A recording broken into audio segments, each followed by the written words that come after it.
અમદાવાદમાં ભુવા નવલસિંહની પૂછપરછમાં ધડાકો થયો। ભુવા નવલસિંહ ચાવડાએ અત્યાર સુધી 12 હત્યા કરી। ભુવા નવલસિંહ ચાવડાએ મોટી કબૂલાત કરી છે। આ કબૂલાત બાદ સવારે લોકઅપમાં ભુવાની તબિયત લથડી ગઈ। લોકઅપમાં વોમિટ થયા બાદ તે ઢળી પડ્યો હતો। પોલીસ ભુવાને સારવાર માટે હોસ્પિટલ ખસેડ્યો। સારવાર દરમિયાન આ ભુવાનું મોત નીપજ્યું છે।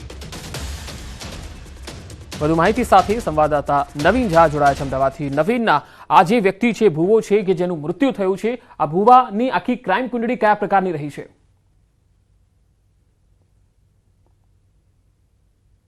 પંકજ, ખૂબ જ મોટો ચોંકાવનારો ખુલાસો કહી શકાય કે એક ફિલ્મી સ્ટાઇલની રીતે આ કોઈ ઘટનાક્રમ છે। 3 ડિસેમ્બરના રોજ વિજલ સરખેજ પોલીસ એક આરોપીની ધરપકડ કરે છે। એ નવલસિંહ ચાવડા જે છે તે લોકોને એકના 4 ગણા કરી આપવાની નામે, એટલે પોતે તાંત્રિક હોવાનું કહી અને લોકોને વધુ રૂપિયા કમાઈ આપશે પ્રકારની લાલચ આપતો હતો। જો કે સરખેજના ફરિયાદીને શંકા જતા તે પોલીસની મદદ લે છે અને પોલીસે જ્યારે તેની ધરપકડ કરે છે ત્યારે તેની રિમાન્ડ દરમિયાન, જેમ કે 10 તારીખ સુધી રિમાન્ડ ઉપર હતો, તેની પૂછપરછમાં ખુલાસો થાય છે કે તેણે અત્યાર સુધીમાં 12 હત્યાઓ કરી છે। આવી રીતે તે સામાન્ય રીતે કોઈ પણ ભોગ બનનાર જે છે તે પૈસાની લાલચે ત્યાં જાય ત્યારે તે પૈસા તે લઈને અને સામેવાળે જે પણ વ્યક્તિ આવતો હોય છે તેને આલ્કોહોલ અથવા અન્ય રીતે સોડિયમ નાઇટ્રેટ નાખીને પીવડાવી દેતો હતો અને ત્યારબાદ અકસ્માત અથવા આત્મહત્યા અથવા હાર્ટ એટેક આવી ઘટનાના કારણે જે તે વ્યક્તિનું મોત થતું હતું। એટલે એને આવી રીતે સોડિયમ નાઇટ્રેટ આપીને કરીબન 12 લોકોને મોત નિપજાયા છે અને પોતે જે છે તે રૂપિયા લઈ લીધા છે। ત્યારે રિમાન્ડ દરમિયાન તેને આ ખુલાસો કર્યો ત્યારે આ સવારે તે લોકઅપમાં હતો ત્યારે તેને વોમિટ થાય છે, તેને હોસ્પિટલ લઈ જવામાં આવે છે, ત્યાં તેનું મોત નીપજે છે। પરંતુ કહી શકાય કે જો તે અત્યારે મોતને ભેટી ગયો છે, પરંતુ એક રીલ સ્ટોરી જેવી આખી ઘટનાક્રમ છે કે જેમાં ભુવા જે છે તે આર્થિક ફાયદા માટે લોકોને લાલચ આપીને અત્યાર સુધીમાં ગુજરાતમાં, જેમાં વાંકાનેર છે, સુરેન્દ્રનગર છે, રાજકોટ છે, અસલાલી છે, આવા કુલ 12 લોકોને મોતને ઘાટ ઉતાર્યા છે સોડિયમ નાઇટ્રેટ આપીને। એટલે પંકજ, ખૂબ જ મોટી ઘટના છે, પરંતુ અત્યારે જે છે તે સિવિલ હોસ્પિટલમાં તે મૃતદેહ નવલસિંહ ચાવડાને લાવવામાં આવી રહ્યું છે અને ત્યારબાદ તેનું પેનલ પીએમ થશે અને પેનલ પીએમ બાદ જે છે આગળની કાર્યવાહી પણ પોલીસ કરી શકે છે। જી, ખાસ તો આરોપી હવે નવીન હોસ્પિટલમાં સારવાર દરમિયાન મૃત્યુ પામ્યો છે, પરંતુ ચોંકાવનારી કબૂલાત કરી છે, ત્યારે પોલીસ હવે ઇન્વેસ્ટિગેશન આગળ કયા પ્રકારનું કરી શકે છે? કારણ કે આરોપી તો નથી બચ્યો।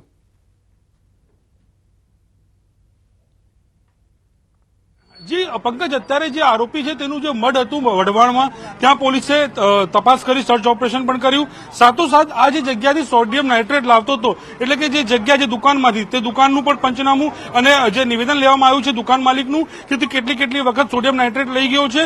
સાથોસાથ જે તમામ લોકોને મોત થયા છે તે લોકોના પરિવારજનોના નિવેદન લેવાની પણ કામગીરી પોલીસ દ્વારા કરવામાં આવશે। કારણ કે આ એક હત્યા છે, જે ઠંડા કડે છે કોઈ પણ વ્યક્તિને પૈસાની લાલચે હત્યા કરવામાં આવે, આ પ્રકારની આ ઘટના છે। એટલે એ તમામ પરિવારજનો છે જે લોકો આ ઘટનામાં મોતને ભેટ્યા છે, તેમના પરિવારજનોના નિવેદન જે છે તે પોલીસ દ્વારા લેવામાં આવશે। ક્યારે ઘટના બની છે, કોણ ભોગ બનનાર છે અને કેટલા રૂપિયા તેને અત્યાર સુધીમાં આવી રીતે બનાવ્યા હતા, તે તમામ પ્રકારની માહિતી એકત્રિત કરવામાં આવશે। પરંતુ આરોપી અત્યારે જે છે તે મોતને ભેટી ગયો છે, ત્યારે અન્ય કોઈ સંડોવાયેલા છે કે કેમ તે દિશામાં પણ તપાસ કરવામાં આવશે। જી નવીન, આભાર માહિતી આપવા માટે। અરવલ્લીના ભિલોડામાં અસામાજિક તત્વોનો આતંક સામે આવ્યો। બિરસા મુંડા સર્કલ પર 5 કારોના કાચ તોડ્યા। રાત્રિ દરમિયાન અસામાજિક તત્વોનો આતંક અહીંયા જોવા મળ્યો। પાર્ક કરેલી ગાડીઓને નુકસાન પહોંચાડ્યું હતું। આ તસવીરોમાં તમે જોઈ શકો છો કે અસામાજિક તત્વો કેટલા બેફામ છે। જૂનાગઢમાં અસામાજિક તત્વો પણ બેફામ બની ગયા છે। અહીંયા તોફાની તત્વોએ પોલીસની જીપના કાચ તોડ્યા। એમની હિંમત જુઓ કે પોલીસની જીપના કાચ પણ તોડી જાય છે। તોફાની તત્વોએ બેલ્ટથી જીપના કાચ તોડ્યા। રસ્તા વચ્ચે પડેલા બાઇકને હટાવવાનું કહેતા તેઓ ઉશ્કેરાઈ ગયા અને પોલીસ સાથે જ અભદ્ર વર્તન કર્યું। આ મામલે પોલીસે ધૈર્ય ગોડેદરા અને પારસ વાઘ નામના આરોપી સામે ગુનો દાખલ કર્યો છે। દ્વારકાના રૂપેણ બંદર પર થયેલ જૂથ અથડામણ મામલે કાર્યવાહી થઈ છે। દ્વારકા પોલીસ 20 જેટલા લોકોની ધરપકડ કરી છે। સ્થાનિક માછીમાર અને આયાતી માછીમારના જૂથ વચ્ચે હોડી પાર્ક કરવાની બાબતે બબાલ થઈ ગઈ। બંને પક્ષો તરફથી લાકડી પાઇપ જેવા હથિયારો સાથે મારામારી થઈ। અથડામણમાં 14 જેટલા લોકો ઇજાગ્રસ્ત થતા સારવાર હેઠળ ખસેડાયા હતા। સમગ્ર મામલે પોલીસે કેટલાક ફરાર આરોપીઓની શોધખોળ હાથ ધરી છે। 14 જેટલા લોકોને સામાન્યથી લઈ અને ગંભીર જેવી ઈજાઓ થયેલી, જે લોકો સારવાર હેઠળ છે। અત્યાર સુધીમાં કુલ 20 આરોપીની ધરપકડ કરી લેવામાં આવેલી છે। 9 જેવા સારવાર હેઠળ છે અને એકાદ વ્યક્તિ ફરાર છે, જેમને સત્વરે ઝડપી અને આગળની કાર્યવાહી કરવામાં આવશે। રાજ્યના વધુ સમાચારો જોઈશું। હાલ રોકાઈશું એક બ્રેક માટે।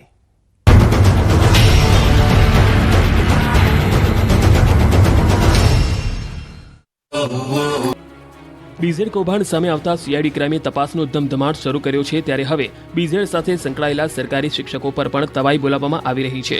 બીઝેડ ગ્રુપ તરફથી પ્રવાસ કરનાર શિક્ષકો પર સકંજો કસવાની તૈયારી કરવામાં આવી. શિક્ષણ વિભાગે બીઝેડ સાથે સંકળાયેલા શિક્ષકોનો અહેવાલ મંગાવ્યો છે, જેમાં શિક્ષકોએ વિદેશ પ્રવાસ દરમિયાન કયા હેતુથી રજા માંગી હતી તેની પણ વિગતો મંગાવવામાં આવી રહી છે.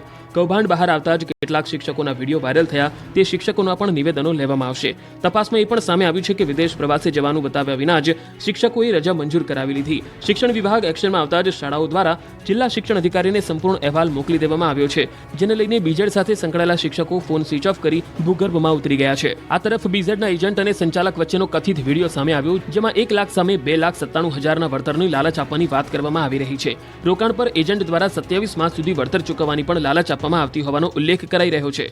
10 લાખનું રોકાણકાર હોવાનું એજન્ટ કહેતા સંચાલકે સ્કીમ સમજાવી હતી. એજન્ટ મૂડી સામે બેંકનો ચેક અને એગ્રીમેન્ટ આપવાનું પણ વચન આપે છે. એગ્રીમેન્ટમાં લખ્યા વગર ઊંચું વળતર આપવાની એજન્ટ ખાતરી આપતો સંભળાઈ રહ્યો છે.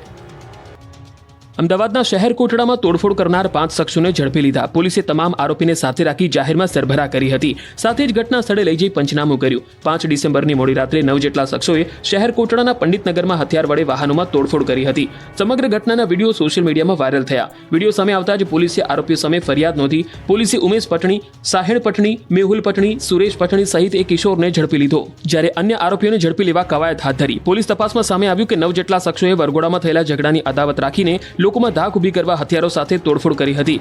લગ્ન પ્રસંગના મંડપ, ખુરશી તેમજ સ્પીકરમાં તલવાર અને લાકડીઓ વડે તોડફોડ કરી હતી, જેના વિડીયો વાયરલ થયા હતા. આ સાથે જ આરોપીઓએ વાહનમાં તોડફોડ કરી હતી, જેના કારણે સ્થાનિકોમાં ઘટનાને લઈને રોષ ફેલાયો. હાલ તો પોલીસે આરોપીઓની વધુ પૂછપરછ શરૂ કરી છે.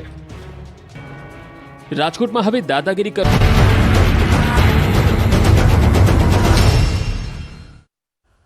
બ્રેક બાદ આગળ વાત સાબરકાંઠાની. સાબરકાંઠામાં બીઝેડ ગ્રુપ સામે તપાસનું ધમધમાટ ચાલી રહ્યો છે, ત્યારે હિંમતનગરમાં પોલીસ અધિકારીના બંગલામાં સર્ચ થઈ રહ્યું છે. સીઆઈડી ક્રાઇમની ટીમે ખાનગી બંગલામાં તપાસ કરી. પીઆઈ તરીકે ફરજ બજાવતા અધિકારી કોમલ રાઠોડને ત્યાં તપાસ કરવામાં આવી. હિંમતનગર ઈડર રોડ પર આવેલા પીઆઈના બંગલામાં તપાસ કરવામાં આવી. સર્ચમાં કોઈ શંકાસ્પદ વસ્તુ હાથ ન લાગી હોવાનું સૂત્રો જણાવી રહ્યા છે. પીઆઈ પાસે રહેલી બ્લેક વૈભવી કાર પણ ગાયબ છે. ભૂપેન્દ્ર ઝાલાના કર્મચારીના નામે ખરીદાયેલી કાર ભેટમાં અપાઈ હોવાની આશંકા છે. હાલમાં કારને લઈ સીઆઈડી ક્રાઇમ તપાસ કરી રહી છે. કોમલ રાઠોડને હાલમાં જ પીઆઈ તરીકે પ્રમોશન મળ્યું છે. હજુ તેમણે પોસ્ટિંગ લીધું નથી. તેઓ 1.5 મહિનાથી રજા પર છે. 4 દિવસ પહેલા સીઆઈડીએ તપાસ કરી. અગાઉ કૌભાંડી ભૂપેન્દ્ર ઝાલા સાથે સૌથી વધુ વાતચીતનો રેકોર્ડ કોલ ડિટેલ હતી અને તેના આધારે પૂછપરછ કરાઈ હતી. જે બંગલો છે તે તેના પિતાના નામે છે. ભાવનગર નજીક દરિયામાં રેસ્ક્યુ ઓપરેશન કરાયું. ભાવનગર ઘોઘા હજીરા રોપેક્સ ફેરી સર્વિસમાં મધદરિયે એક વ્યક્તિ આકસ્મિક રીતે દરિયામાં પડી ગયો, જે બાદ યુવકનું ફેરી સર્વિસના રેસ્ક્યુ ટીમે દરિયામાંથી રેસ્ક્યુ કરીને બહાર કાઢ્યો. આ રેસ્ક્યુ ટીમ દ્વારા દરિયામાંથી રેસ્ક્યુ કરાયાના લાઈવ વિડીયો પણ સામે આવ્યા. ઘોઘાથી ફેરી સર્વિસ હજીરા પહોંચી રહી હતી એ સમયે આ બનાવ બન્યો હતો. રેસ્ક્યુ કરવા માટે મધદરિયે રોપેક્સ ફેરી સર્વિસને ઊભી રાખવી પડી હતી. અરવલ્લીના શામળપુરમાં ખેડૂતોને ખાતર ન મળતા હાલાકી પડી રહી છે. માંગ કર્યા છતાંય છેલ્લા 1.5 મહિનાથી યુરિયા ખાતર ન મળતા પાક નુકસાન જવાની ભીતિ. યુરિયા ખાતરની અછત વચ્ચે નાણાં આપી મળતિયાઓને ખાતર ભરેલી ગાડીઓ આપી દેવાતી હોવાનો ખેડૂતો આરોપ લગાવી રહ્યા છે. વહેલી તકે ખાતર મળશે નહીં તો પછી ખેડૂતો વિરોધ પ્રદર્શન કરશે એવી ચીમકી આપી.